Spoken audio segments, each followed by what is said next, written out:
2025, standing on the train tracks waiting for the train to come and collect everybody, and so that we can drive back to the train station.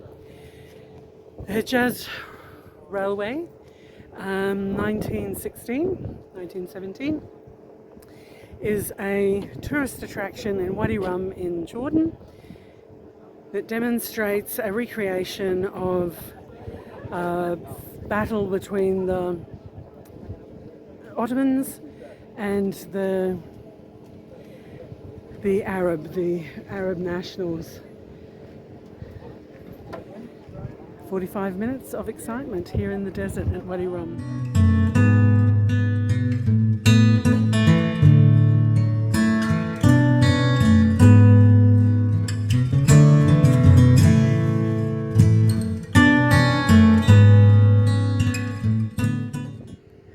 When I first stood next to the rusty old tracks of the Hijaz Railway, I felt like I was standing on the bones of a dream that was sold, betrayed, and buried under the weight of an imperial ambition. This wasn't just a railway, it was once a symbol of unity, of vision, of empire.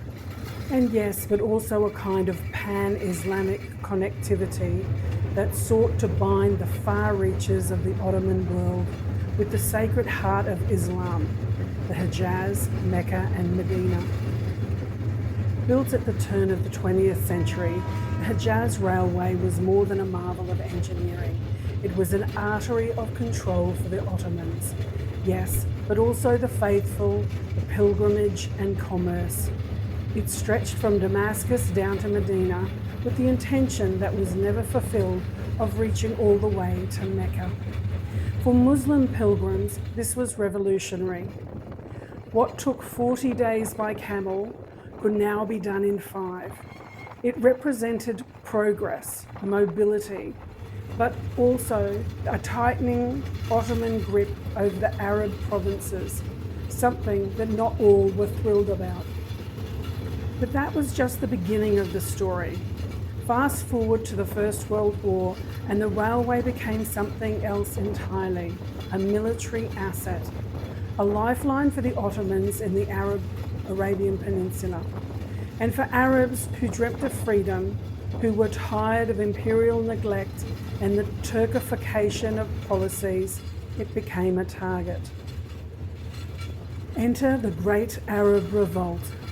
Sheriff Hussein of Mecca and his sons Faisal and Abdullah led a revolt against the Ottomans with the help, encouragement and gold of the British.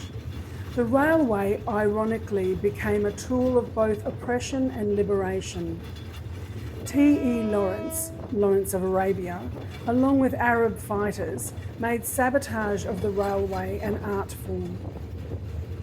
Blowing up bridges, rails and locomotives to cripple the Ottoman supply line.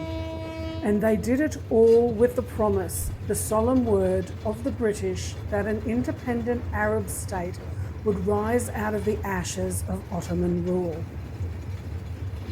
That was the deal.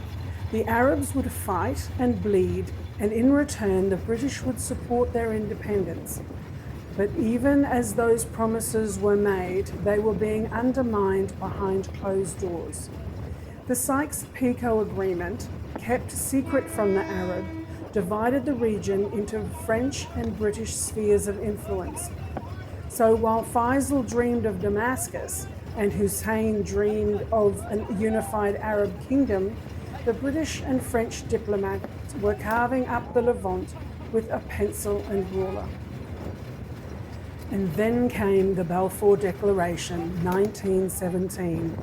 While Arab fighters were still dismantling the Ottoman railway lines in the Hijaz, Britain issued a statement supporting the establishment of a national home for the Jewish people in Palestine, a land where overwhelmingly majority of the population at the time was Arab. Let that sink in. On one hand, the British promised the Arabs freedom and independence, and in the other, they promised the same land, Palestine, to a European Zionist movement. This contradiction, some would call it treachery, lit the fuse for over a century of conflict. The Jews of Europe, escaping pogroms and persecution, saw Palestine as the promised land. The Arabs who lived there saw it as their homeland. Two truths, one land. And the British, rather than solving the problem, deepened it with duplicity. In the decades that followed, Zionist militaries began to form. The Haganah, the so-called defence force, would eventually become the Israeli Defence Force. More radical offshoots, such as the Irgun and Lehi, also known as the Stern Gang, employed tactics of terror. Bombings, assassinations, and in 1946, the bombing of the King David Hotel in Jerusalem, where the Irgun killed 91 people, British soldiers, Arabs and Jews alike. The aim was clear: drive the British out and secure Jewish statehood. Meanwhile, the Arabs, who had fought the Ottomans with British rifles, were left fragmented and betrayed. The arbitrary borders drawn up in Paris and London became the new fault lines. Iraq, awkward fusion of Sunni, Shia and Kurdish populations. Syria and Lebanon sliced and diced by the French. Palestine placed under a British mandate, caught between conflicting promises and growing unrest. The old Hijaz Railway lay in ruins, physically and metaphorically. It had been sabotaged by the very people it once sought to connect. What was once meant to unify became a symbol of division, of imperial manipulation and broken promises.